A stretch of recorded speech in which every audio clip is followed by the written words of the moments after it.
Hello, good morning, good afternoon, or good evening.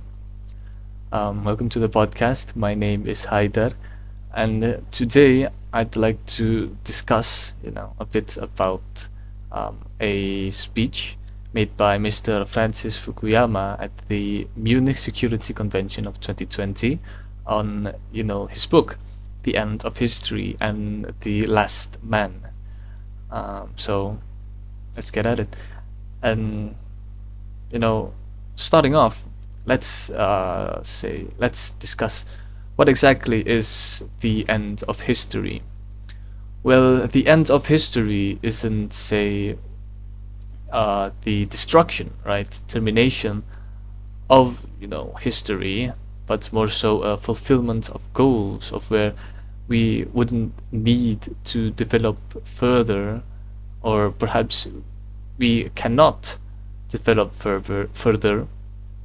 And the end of history is a term that comes from the philosopher Hegel, and what Mr. Francis Fukuyama is referring to by the end of history is he looked at how the Marxists, he says, the communists were using it, and how the communists were using the end of history was that the end of history would be communism, and that the world would, develop until communism and then stop, as communism was, say, like the highest form of history of, government and stuff like that. But Mr. Francis Fukuyama, at the time, it was, like after the Second World War, and what he saw was that Russia, or the communists, they were failing. And so what Mr. Francis Fukuyama observed, was that instead of communism, the end of history would be a stage before communism, which was liberal democracy. And this ties into his speech that however, liberal democracy is facing a bit of a setback, like a decline, in, I think, America, right? And what happened in consequence of the decline of liberal democracy is that there are like two main consequences. First is the rise of Russia and China, and personally, I guess, yeah, but I think there's also a the factor of Mr. Francis being an American. The Americans are very wary of Russia and China too.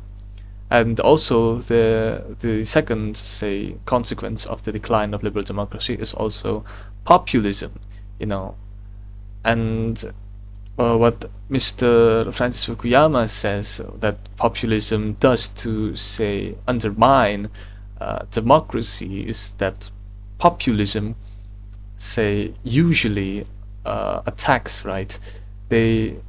What populism is in essence is a kind of democracy where the people are very much in direct control, much more so than, say, liberal democracy, where there's still the government.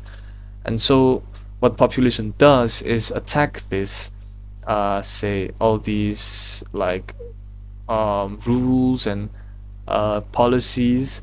And Mr. Francis Fukuyama says that that's the problem here, that they usually undermine these constitutions and whatnot in order to further their own like goals and agendas. And why populism is rising is also can be attributed to another, say, chain of thoughts, which we must first explore the second half of his title, because the title of his book is The End of History and the Last Man. And the last man here is a term by Friedrich Nietzsche, where it is a, say, antithesis, like the opposite of the Übermensch, where the Übermensch will have a will to power. What the letzte Mensch is a man that has no will, has no, say, drive to struggle, right?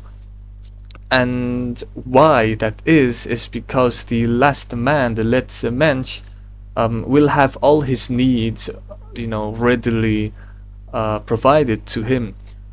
He will not struggle much, to get his needs. And what Mr. Francis Fukuyama observed is, there are the last men, I guess, have been popping up, and without struggle, Mr. Francis Fukuyama says that people, they actually need to struggle. They want to struggle. They struggle for money, for recognition, for dignity, and so on and so forth. And at the core of this struggle is thumos. And what thumos is a Greek word for respect and recognition.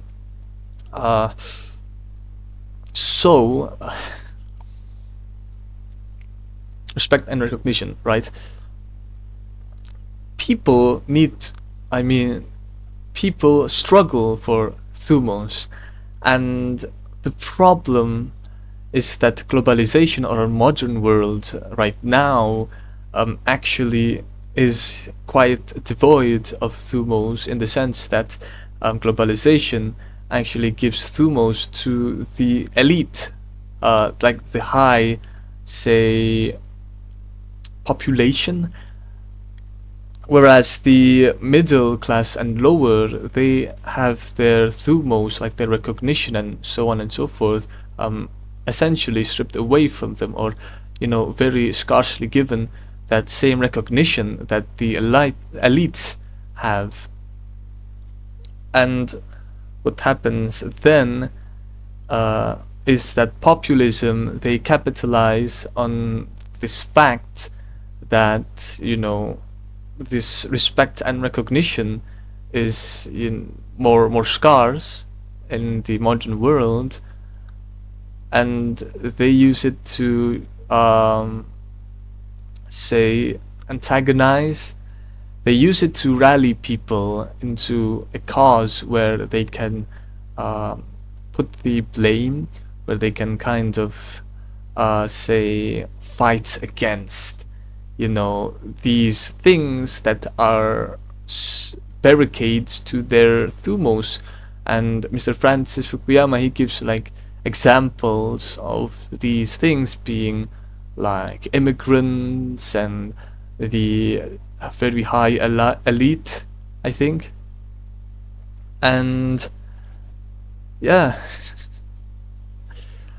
I think it's a quite, I know, it's a realistic, say, observation that the recognition, the thumos, and basically struggles that we have today are in scale much smaller than what we had back in the day. But I wouldn't say that that's necessarily a bad thing, but it's not necessarily a good thing too. I'm a bit divided, say, because the man without struggle here could still struggle, for, say, money, for the thumos, but when it becomes hard to even get, money, to get a job, to get recognition, then that is when we start to get agitated, we get angry. And that's really the problem that Mr. Francis Fukuyama is illustrating. Maybe I could draw a bit of a parallel to Indonesia, where the economy and a lot of people are starving here, and while we still struggle, there is also the upper, say, pressure to basically prevent us, right, from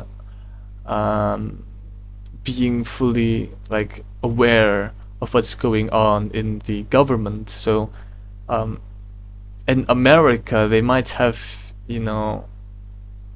stopped at the end of history at liberal democracy, but in Indonesia, what's happening, I believe, isn't exactly the end of history. We haven't gotten to a liberal democracy. Instead, there is a bit of an autocracy where the people at the top are, say, very much oppressing the people at the bottom. And yeah,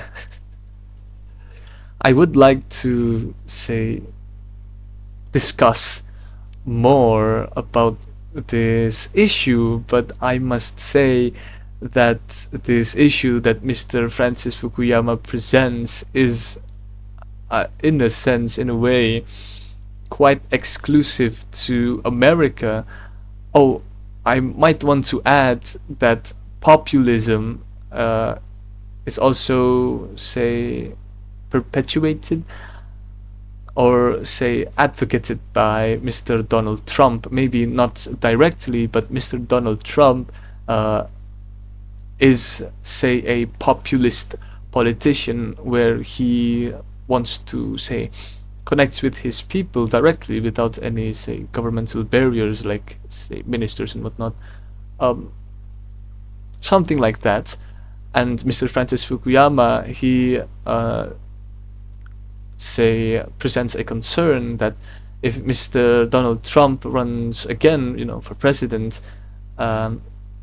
he might, say, undermine, everything basically, and that is what a lot of people in the US are scared of, like full blown populism type thing.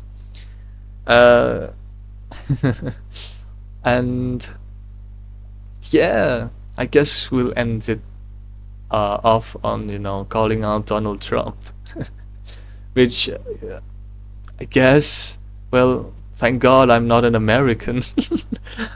But who knows what's in store for the future? Who knows if this truly is, the end of history?